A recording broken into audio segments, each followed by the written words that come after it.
Are you being discipled? And are you discipling someone else? Pag nag-disciple ka, huwag mong hihintuan kahit hindi ka pinapansin. Are you with me? Pero kung mayroon kang disciple, tapos ina-abandon mo, iniwan mo, aba, mananagot ka sa Panginoon rin pagdating ng panahon. Are you with me? Kapag mayroon kang disciple, mayroon kang mentor, huwag ka mag-quit. Kailangan nandun ka sa kanila in good times and even in bad times. Hindi dahil mayroon kang sariling problema, pabayaan mo na, aba, magising ka kapatid, hindi ka nun. That is a commitment.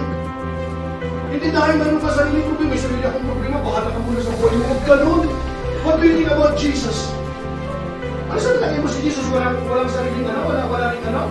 Si Paul, wala ba? Si Timothy, meron yan.